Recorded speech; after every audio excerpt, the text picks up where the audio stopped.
Magandang araw ulit sa lahat.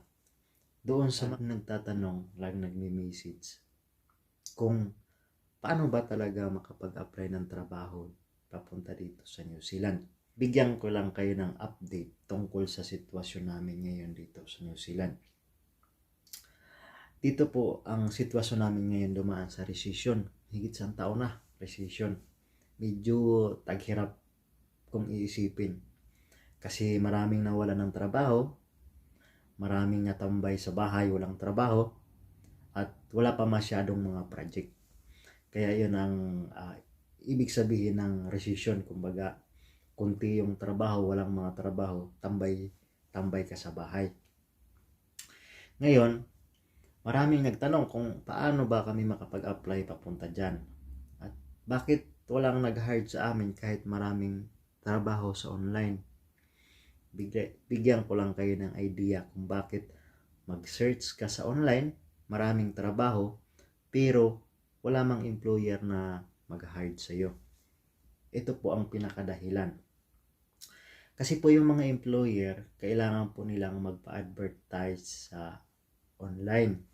Ang pinakadahilan po kung bakit sila nag-advertise online kasi kailangan po nila yung token. Yung token po na yun po ang gagamitin nila para makapag-hire ng tao at makapag-apply ng visa doon sa immigration. Requirements po yun, yung token na yun, para makapag-apply ka ng visa. Yun po ang pinakadahilan kung bakit maraming hiring sa online pero walang employer na nag-hire sa iyo. Yun po yung pinakadahilan na maraming hiring sa online. Yun po yung token lang po ang kailangan ng employer. Kasi ang iba, kailangan po nilang i-renew yung mga dating tao nila, kaya kailangan nila yung token para makapag-apply ulit ng visa doon sa mga dating tao nila kung naka-working visa. At ang iba naman ay nag-i-stack lang talaga ng token para pang dumating na yung sigla ng trabaho ulit o kaya bumalik na yung mga trabaho, mayroon na silang mga token at madali na silang makapag-hire ng tao. Yan po yung pinaka-reason kung bakit maraming hiring online pero hindi ka po na-hired ng mga employer. Yun po ang pinaka-dahilan. Pangalawa po, kung sakaling gusto nyo talagang mag-apply papunta dito, search po kayo sa online ng agency na accredited na papunta dito sa New Zealand. Yun po ang pinaka maganda.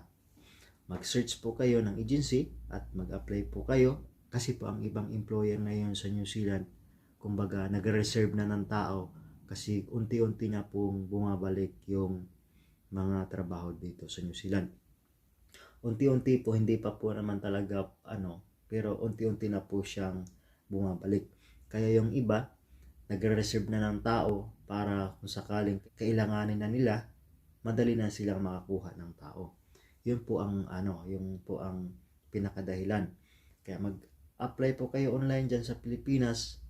Mag-apply po kayo sa mga agency para kung sakaling masili kayo, masama kayo sa interview at madali na po kayong ma-hired papunta dito sa New Zealand. Ang isa pa pong sasabihin sa inyo, kung sakaling ma-hired na kayo papunta dito sa New Zealand, huwag po kayong mag-isip pag makarating na kayo dito ay malaki po ang maiipon yung pera at makakaipon kayo at yayaman kayo. Huwag po kayong mag-isip ng ganun kasi hindi po ganun. Sa totoo lang, hindi po ganun talaga na pag makapunta ka dito ay yayaman ka. Masasabi ko po, hindi po lahat ng tao na nakarating dito sa New Zealand ay siniswerte. Marami din po ang hindi siniswerte. Kumbaga siguro 50-50. 50 yung siniswerte, 50% din po yung hindi siniswerte. Kasi po, marami din po yung nagsisisi. Marami din po yung nagsisisi na sana hindi na lang ako pumunta dito sa New Zealand. At sana hindi na rin ako nag-resign sa pinanggalingan kong kumpanya kasi ang iba magaganda na yung mga trabaho doon sa pinanggalingan nila at nag-resign para lang makapunta dito. Kaya wag po kayong mag-isip na pag po makapunta kayo dito ay yayaman kayo. Wag niyo pong isipin yun. Kasi baka mamaya pagdating nyo dito, kabaliktaran doon sa mga inaasahan ninyo. Yan pa ang pinakamalagang bagay na aking masasabi sa inyo. At saka po, wag po kayong magpapaniwala doon sa mga nanggaling dito at umuwi dyan sa Pilipinas ay pakiramdam nyo ay maraming ipon. Limitan po ang iba dyan. Kumbaga, nagpapasikat lang. Kumbaga, pasikat, todo pasikat para sabihin maganda ang buhay dito. Pero kabaliktaran po ang nasa likod. Pag uwi dyan, akala mo maraming pera, pero yung pala sa likod, maraming utang. Yun po. Kaya nga, sa akin kaya marami ang sa akin lang kaya marami ang, kumbaga, maraming mga taong kumbaga marami ang nag-iisip na pag pumunta ka dito sa New Zealand, ay yayaman ka at kaganda yung buhay mo. Mali po yun. Kasi dito po, ang iba, kahit matanda, nagtatrabaho pa rin. Yun ang tandaan nyo lagi. Kahit yung iba, may matatanda na, kailangan pang kumayod para lang makaipon ng konti. Kaya wag po kayong magpapaniwala doon sa mga umuuwi dyan at saka todo pasikat. Kumbaga nagpapasikat lang po yan. Tatandaan nyo po, hindi po lahat ng galing dito ay gumanda ang buhay. Yan po ang tandaan nyo lagi. Kasi yung mga nagpapasikat dyan, tatandaan nyo po yan. Isa lang po ang ibig sabihin yan. Ang ginagamit niyan ay credit card.